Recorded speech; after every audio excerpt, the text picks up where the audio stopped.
Hey guys, it's Lainey and today is Top 5 Wednesday. Today's Top 5 Wednesday topic is our top 5 books BookTube made you read. I've just gathered some books that I've only read based on the major hype or reviews or talked about promotion of these certain books that have made me read it because of BookTube, and I wouldn't have picked these books up if it wasn't for BookTube. So let's get started. Coming in at number 5 is The Unbecoming Dyer by Michelle Hodkin. When I first started out on BookTube back in August of last year, a lot of people were talking about this book, saying it was so good, saying the second book is so good, saying the cliffhangers are so good.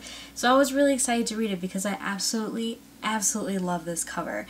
And I remember it coming out but not wanting it. I don't know for what reason of whatever, I just never got it. After I read it, while I didn't like it, I'm still kind of glad I read it because everybody else really loved it, so I still wanted to read it. And you know, I didn't like it, but I wouldn't have picked it up otherwise if it wasn't for BookTube. Coming in at number 4 is These Broken Stars by Amy Kaufman and Megan Spooner. Even though the cover would have drawn me into it right away, because let's get real, this cover is gorgeous. I probably wouldn't have picked it up if Jillian from Bookish and Nerdy didn't talk so highly of this book, and then Savannah also talked about it a lot, saying how much she loved the two characters, so I decided to pick it up, and I absolutely love this book.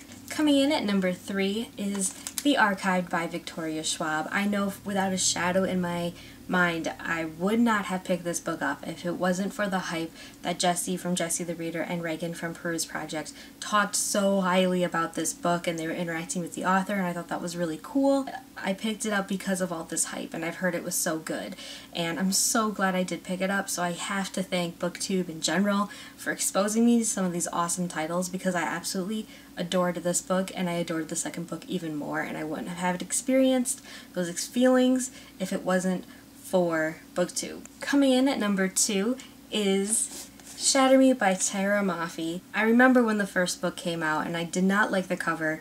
It's just like this girl with a white dress, and I just, no. When the new covers were released, I liked the direction that this cover was going in, as well as the rest of the series. I didn't actually read this book until, was it September or October of last year. I came into the game pretty late because Unravel Me was already out as well. I went through this book so quick. Her writing style for this character in this series is so beautifully told, and I really did love this book. I really did, even there if there was a love triangle. It was overall a really good story. I would have liked the world to have been a little bit more developed, but since the characters were so well written, I could look past the world building. And finally, coming in at number 1 is Throne of Glass by Sarah J. Maas. Let me tell you all the reasons why I would not have picked up this book if it wasn't for BookTube. 1, this cover. I really honestly don't like this cover because it looks too fantasy to me, and as you guys know, I don't read fantasy, so this cover is a turnoff for me, as well as the second book is a turnoff for me. The books before this cover I saw on Figment when I was really active on Figment.com, and it sounded good, but even that cover didn't really affect me that much. I didn't feel pulled to read the book. So, cover.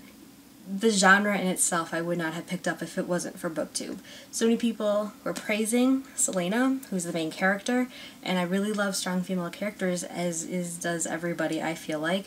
So that's why this one's at number 1, because I mean, I might have picked up These Broken Stars or Shatter Me eventually, but it was the push that BookTube made me read it. But this book I would not have picked up at all. I would have bypassed it in a bookstore if it wasn't for BookTube. And I'm absolutely in love with this series, so I'm so glad BookTube is here, and I've found it, and I'm in it, because some of these books, I really love, would not have been on my bookshelf if it wasn't for BookTube. So those are my top 5 books that BookTube made me read. What books did you guys read because of BookTube? I would love to know, of course. So hope you guys all have a great Wednesday, and I will see you guys later. Bye!